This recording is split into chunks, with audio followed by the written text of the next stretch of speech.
Porque a Conmebol, Confederação Sul-Americana de Futebol, agradeceu ao presidente Jair Bolsonaro e à Confederação Brasileira de Futebol, a CBF, por abrir as portas do Brasil para a realização da Copa América deste ano.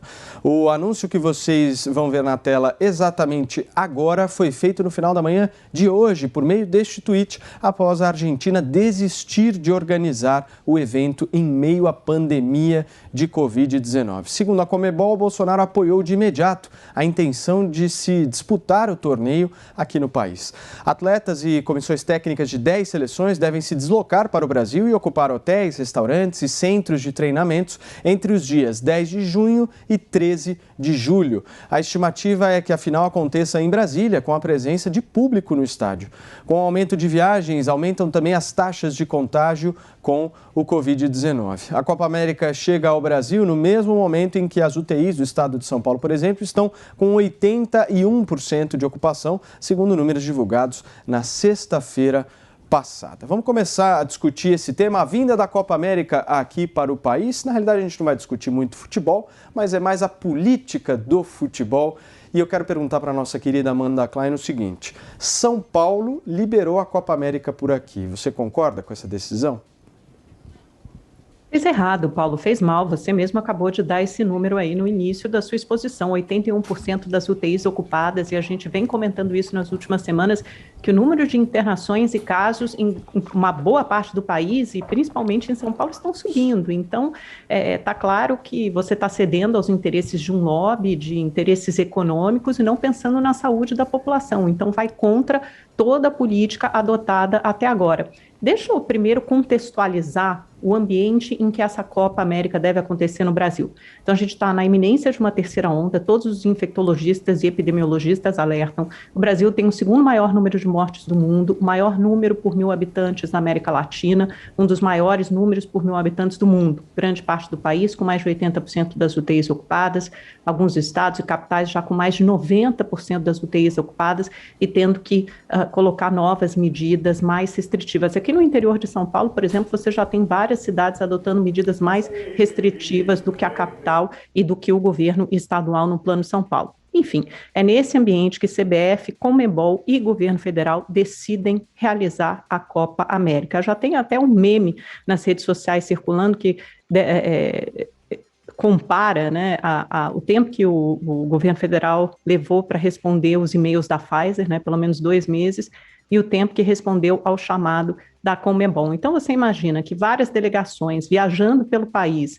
trazendo junto equipe técnica, imprensa e circulando dentro do país, podem aumentar o número de contágio, isso sem contar no risco de trazer novas variantes. O Brasil não teve desde o início da pandemia essa tradição de testagem, rastreamento de contatos, barreiras sanitárias, está ensaiando em fazer isso agora, começando a fazer isso agora com a variante indiana, e abre as portas do país daqui a 2 semanas para receber um grande contingente de pessoas. Fora as aglomerações que, naturalmente, esses jogos geram dentro de casa, reunindo famílias e amigos, em mesas de bar. Então, você imagina tudo que isso pode provocar, todo esse efeito em cascata que a realização da Copa América pode acontecer no Brasil.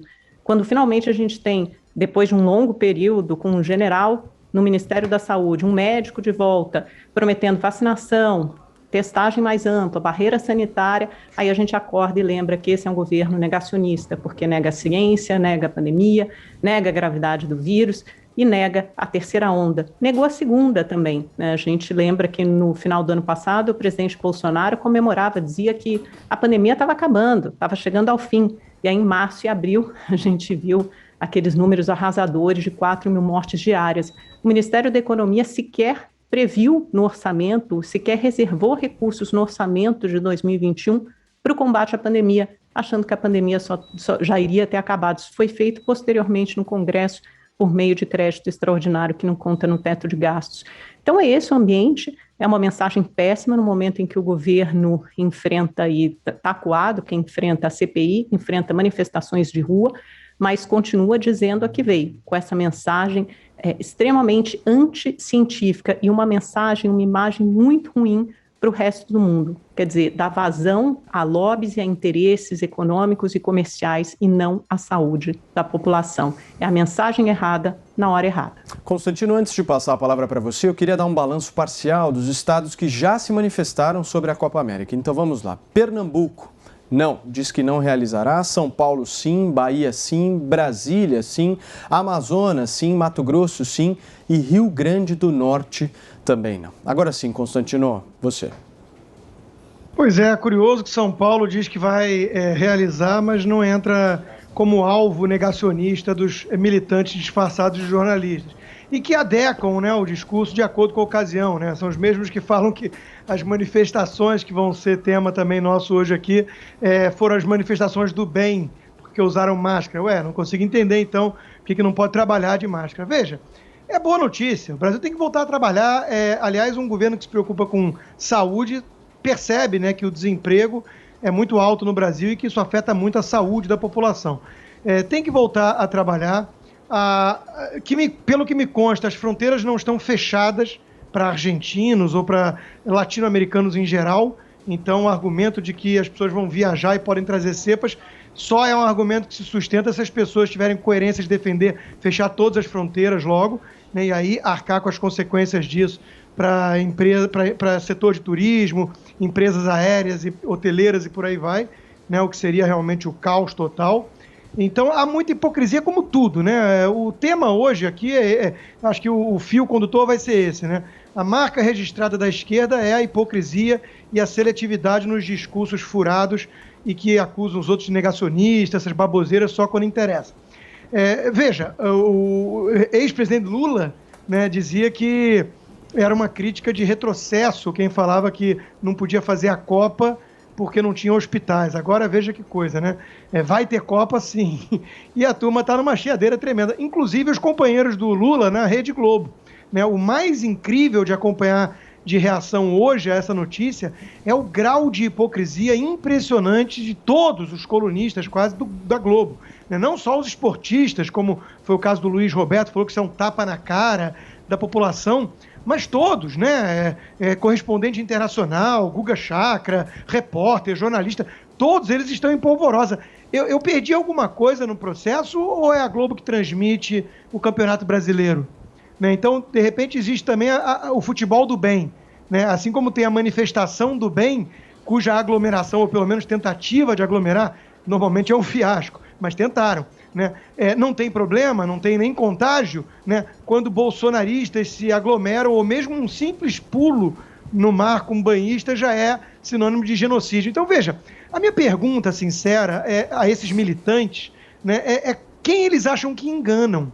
Porque as pessoas estão vendo isso, a bolha já foi furada faz muito tempo, as pessoas estão vendo a histeria por conta da Copa América e ao mesmo tempo, o sujeito indo lá narrar o Campeonato Brasileiro, ou então o outro lá, que quando era vivo, né, o prefeito, indo ao estádio com o filho ver e por aí vai. Então, veja, é muita narrativa furada, isso não cansa, não. Eu imagino como é que deve ser cansativo o dia a dia de um militante desses, porque não tem nenhum compromisso com a realidade, né? Eu estou preocupado com as pessoas que precisam trabalhar. Então eu acho que está na hora de abrir sim, e digo mais, né?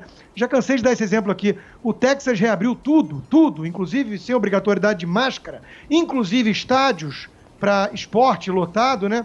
Quando tinha 15% de vacinação. Mas falemos disso quando discutirmos Serrana. A gente vai falar bastante disso ainda, Constantino. O Serrão, seguindo essa lógica do Constantino, não deveria ter sido realizados os estaduais e também o brasileiro agora, é isso? Pois é, o sobrenatural de Almeida deve estar achando que essa Copa América no Brasil ela seria um gol contra absoluto. Mas aqui é complicado, né? Quando a história é futebol e samba, sempre se dá um jeitinho. A gente tem que lembrar que o coronavírus entrou aqui porque nós fizemos o carnaval em 2020. E vários desses dirigentes públicos que depois defenderam o lockdown, defenderam o distanciamento social, medidas duras, foram os maiores incentivadores do carnaval, inclusive dando reboladinhas em redes sociais. Lamentável. Agora, o imortal escritor Machado de Assis, na sua obra Memórias Póstumas de Brás Cubas, o grande morto-vivo, mais esperto morto-vivo do planeta, Brás Cubas dizia: matamos o tempo e o tempo nos enterra. E parece que essa frase também serve para a narrativa. A narrativa vai morrendo com o tempo. No dia 7 de maio de 2020, o jornal O Globo fez uma reportagem com o título O que o Brasil pode aprender com o sucesso da Argentina contra o coronavírus? Eu acho, se a gente trouxer para hoje essa pergunta, a resposta fica simples. Na época, não. Na época, a Argentina é um exemplo do combate ao coronavírus. O tempo passou, lá foi uma tragédia. O país que adotou medidas duras e que ferrou com tudo. E a Copa América, que seria lá, não pôde ser realizada na Argentina, justamente porque lá não houve combate ao coronavírus. O mesmo Globo, das organizações Globo, solta uma outra manchete. Conmebol suspende a Copa América na Argentina. E agora o Globo, meio que criticando, a Copa América será no Brasil, mas não pode. Não pode por quê? Porque não será as organizações Globo que tem, o Grupo Globo, que tem o direito de transmitir a Copa América. Esse direito é do SBT de Silvio Santos. Aí a gente começa a entender, então pode ter havido uma negociação política, sim, entre a CBF, entre o ministro das Comunicações, Fábio Faria, que é genro do Silvio Santos, né? E o presidente Bolsonaro para que a Copa América viesse para cá? Não tenham dúvida disso. Futebol e política batem bola juntinhos. É par e passo. Então, isso aconteceu com certeza. Agora, o lema que está valendo hoje no Brasil, em algumas situações, e nessa pandemia mais ainda, é dinheiro acima de tudo e Deus que cuide da gente, né? É bem isso que está acontecendo, em vários aspectos. Vamos dar o exemplo aqui de São Paulo. O próprio governador de São Paulo, que também tomou medidas duras contra a Covid, aceita agora que venha a Copa América ser disputada aqui também no estado de São Paulo. Com certeza, ele está interessado no que essa competição pode trazer de recursos para o estado com a grana que a Conmebol tem. E, muito provavelmente, o João Dória foi influenciado pelo seu amigo Walter Feldman, que é diretor da CBF, para jogar a favor disso. Da mesma forma como o presidente Jair Bolsonaro teve também a influência de Rogério Caboclo, presidente da CBF, para facilitar que a Copa América viesse para cá. Nós temos no Brasil estádios altamente ociosos da Copa de 2014 que poderiam servir de sede para essa competição. Mato Grosso, o estádio Mané Garrincha em Brasília e o estádio de Manaus. Então, essa competição pode perfeitamente ser feita desses lugares sem público, com segurança, mas toda competição esportiva, a Amanda até lembrou bem o detalhe, ela mexe com as pessoas que querem se juntar em casa, acabam se aglomerando de um jeito ou de outro e fazem a torcida. Por isso que a gente tem muito que aprender com o americano. Ontem tivemos as 500 milhas de Indianápolis, uma vitória fantástica do brasileiro Hélio Castro Neves. E o público no autódromo, no Indianapolis Speedway, chegou a 250 mil pessoas. Só que um detalhe curioso, como é que o americano funciona. No estado de Indiana, muita gente estava sendo reativa à vacinação. E o que eles fizeram de maneira inteligente? Quem quisesse assistir a corrida teria que se vacinar. Então, houve vacinação na galera, em 250 mil pessoas que, se não estivessem, foram vacinadas lá para assistir a grande vitória, a quarta vitória do brasileiro Hélio Castro Neves na Fórmula Indy. Então, temos que aprender com bons exemplos. Ainda dá tempo, Brasil. Eu queria discutir com vocês exatamente em que país que a gente vive, né? Porque há, se eu não me engano, 2 ou 3 semanas, talvez até menos, porque o brasileiro começou agora. Eu vi uma mobilização da torcida do São Paulo de 10, 15, 20 mil pessoas na final com o Palmeiras no clássico do Campeonato Paulista. Ambos os jogos, tanto do Campeonato Paulista quanto da Copa América, não terão público. Então, assim, o que acontece? Porque o problema está aí, né? O que está acontecendo? Isso que eu queria entender a visão de vocês, o que realmente está acontecendo, Amanda? Porque não é uma novidade trazer um jogo de futebol, sendo que já está acontecendo. Não é que nós não tínhamos jogos de futebol e agora passamos a ter. A coisa está acontecendo. Nós acabamos de ter um clássico aqui em São Paulo que reuniu milhares de pessoas em bares, restaurantes, na própria porta do estádio do Morumbi, aquela imagem simbólica da torcida do São Paulo. Então, o que está acontecendo? Por que essa revolta toda justamente agora? Eu acho que qualquer evento que gere aglomeração agora, Paulo, qualquer evento esportivo, nesse sentido, a gente tem que partir da premissa que o timing é péssimo, né? A gente está aí há semanas, há dias, provavelmente, de entrar numa terceira onda, se é que já não estamos nela. Alguns infectologistas dizem que nunca saímos da segunda, então estamos chegando a um pico de novo. Um evento esportivo sem público é uma coisa, só que de qualquer forma isso mexe com delegações, com pessoas que vêm de outros países, com risco de uma nova variante. A gente está vendo a cepa indiana entrar pelo Maranhão, entrar por São Paulo, Rio de Janeiro. Então, assim, todo cuidado é pouco. Então, eu acho que a gente parte dessa premissa, não é o momento ideal, manda uma mensagem muito ruim, muito equivocada. Nenhum evento esportivo, acho que a maioria deles não tem, o futebol está sendo realizado basicamente sem público. Eu acho que deve continuar assim ainda durante um tempo. Para mim, não faz sentido que seja de outro jeito. É só pensar nas Olimpíadas no Japão, por exemplo. Era para ter acontecido no ano passado, veio a pandemia, eles acabaram adiando para esse ano, e mesmo assim tem uma parte importante do público japonês que é contra, que demonstra resistência ao evento. Eles vão realizar agora, no meio do ano, com cuidados, com preparo, com muita antecedência. Os atletas ficarão restritos à bolha, não poderão circular pela cidade, ficarão ali no centro olímpico, não poderão transitar pelo país, até porque houve um agravamento da pandemia recente no Japão. Então, obviamente, a população reagiu com preocupação, alguns até com indignação com a realização do evento. Não é normal você esperar que no Brasil, no momento de recrudescimento da pandemia, mais uma vez, em que nem saímos da segunda onda, temos números muito altos, tanto de contágio quanto de mortes, você realize um evento desse tipo, até porque não é nem um evento classificatório. Você poderia facilmente, enfim, eu não entendo tanto de futebol assim, mas imagino que você poderia adiar ou colocar em outro momento, realizar em outro momento um evento como a Copa América. Eles até cogitaram fazer nos Estados Unidos ou em algum outro país, pelo menos você tem a vacinação mais adiantada. Agora, o fato aqui é que a gente tem 20% da população vacinada com a primeira dose, 10% vacinada com a segunda dose. Então, qualquer evento que tem esse risco de gerar aglomeração, eu acho que é temerário, Amanda, né? E todos os epidemiologistas acham. Essa revolta, ela não aconteceu com as finais dos estaduais. Esse é o meu ponto. Ela não aconteceu. Ou aconteceu?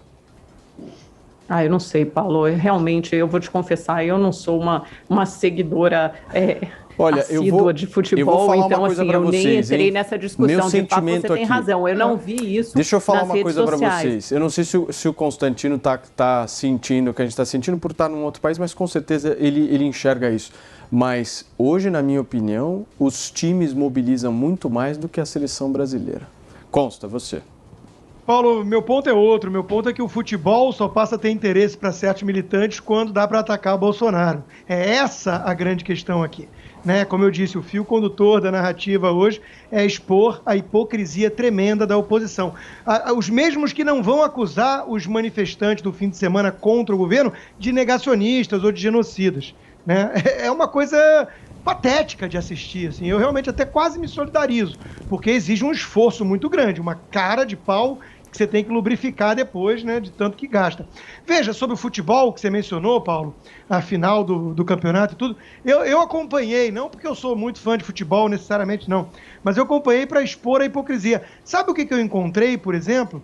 A Folha de São Paulo, o mesmo jornal que adota esse tipo de narrativa ridícula, negacionismo, Bolsonaro é responsável por tudo, né, recomendando 5 bares para assistirem a final. A Folha de São Paulo, atenção, a Folha de São Paulo recomendava 5 bares e restaurantes para se acompanhar a final do jogo. É a mesma que agora vai fazer coro a essa militância ridícula, né? Então, assim, de novo, não vamos muito atrás, não vamos viajar demais nas hipóteses. Vamos olhar para o que aconteceu recentemente, para trás, para o passado, né? Recente. Quando os radicais do Black Lives Matter e da Antifa fizeram manifestações violentíssimas nos Estados Unidos sob o pretexto de combate ao racismo, e na verdade era para desgastar o Trump e até a fogo nas cidades, né? Como é que a imprensa lidou com isso? Parabenizando, passando pano em relação à questão das aglomerações, e inclusive produziram estudos mostrando que não houve aumento de contágio depois daquelas manifestações. É o vírus ideológico. O vírus não ataca a aglomeração de esquerdista, né? Ele só ataca a aglomeração de gente que apoia Trump ou Bolsonaro. Então, assim, o escárnio é tão grande que é até difícil comentar a sério, né? A gente quase tem que levar para o lado da brincadeira, porque eu fico com dificuldade de competir com os personagens de humor inteligente, como o Joaquim Teixeira e outros, né? O canal dos Hipócritas, porque a gente tem que comentar a sério essas coisas, tem que comentar a sério, né? O jornalista, né, que vira e fala genocidas, isso é negacionismo. Não, e ali? Não, realmente, não é. Ali, hoje tem um deles, do Globo News, o Marcelo Lins, que diz exatamente isso. Inclusive, ele puxa da memória o caso do Black Lives Matter. E diz que ali, realmente, a questão da pandemia ficou a largo, passou ao largo, era muito discreto, mas tinha uma causa que justificava. Quer dizer, eles não escondem o grau de hipocrisia. Eles não escondem. Se for para atacar Bolsonaro, vale chamar de genocídio um simples mergulho no mar. Se for para passar pano para os coleguinhas, aí foca em outra coisa. As manchetes da mídia são assim, né? Quando é uma aglomeração ou quando é outra. Na verdade, repito, a gente vai falar disso, tentativa de aglomerar, porque realmente foi um fiasco. Serrão, você. A Globo, claramente, vai aproveitar a Copa América, que ela não poderá transmitir, para esculhambar o evento. E esse é um gancho para bater no presidente Bolsonaro. Claro, esse roteiro já está previamente escrito também, é mais um. O Brasil é o país dos roteiros pré-escritos. Agora, falando sério, hein? A NASA deveria fazer uma lobotomia nos políticos brasileiros e levar o cérebro deles para estudo. Já tem gente como o prefeito do Rio de Janeiro, que no outro dia estava defendendo lockdown, medidas duras, tal, falando em Réveillon e Carnaval.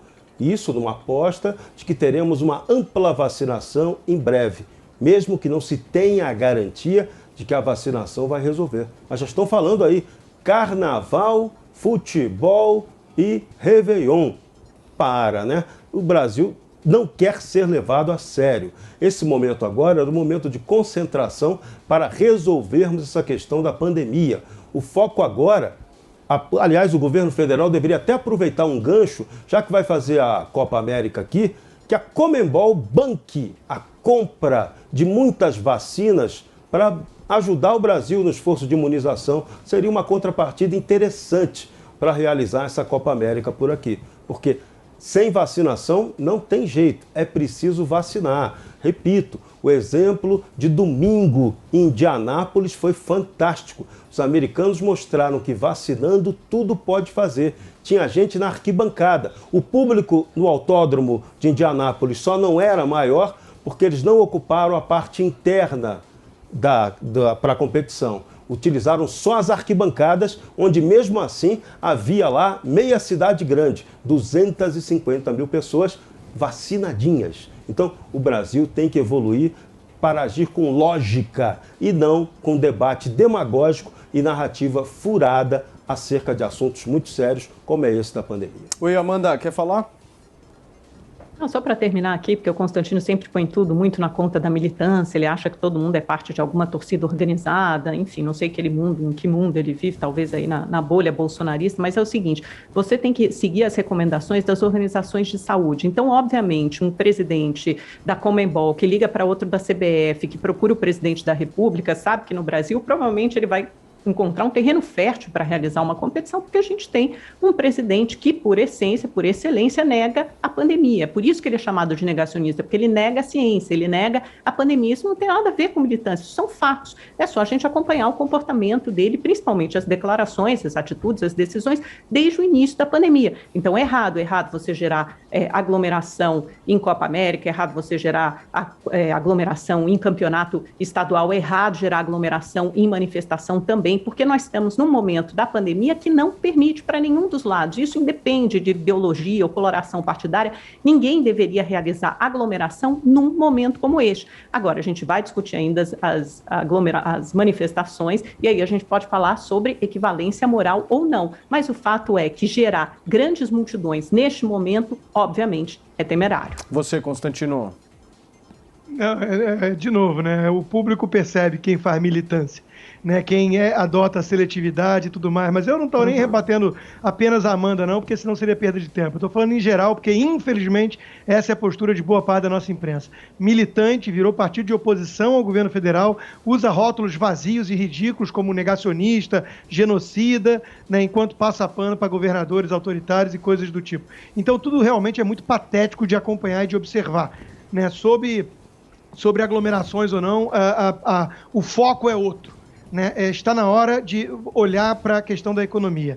Pessoas que não podem se dar o luxo de fazer home office ou sair para trabalhar, porque tem jornalista aí que faz esse tipo de discurso, mas vai trabalhar presencialmente. Acreditem se quiser. Existem muitos desses, né? As pessoas precisam trabalhar. Então, chega de discurso fajuto, porque isso está impactando vidas humanas. Serrão. Bom, eu vou aproveitar para chamar o nosso VAR, o famoso VAR, para um detalhe muito importante. A Globo já está claro que ela vai utilizar a Copa América no Brasil para bater no Bolsonaro. Mas como é que fica a situação do governador de São Paulo, João Dória, que também defende medidas restritivas e que aceitou que a Copa América viesse ter jogos disputados também em São Paulo? Então tem uma contradição geral em toda essa história, né? A narrativa vale num momento, mas não vale no outro. Vale quando é conveniente, mas quando é inconveniente, então usa-se outro discurso. Então esse é o Brasil da incoerência, sobre o qual nós temos que chamar a atenção o tempo todo.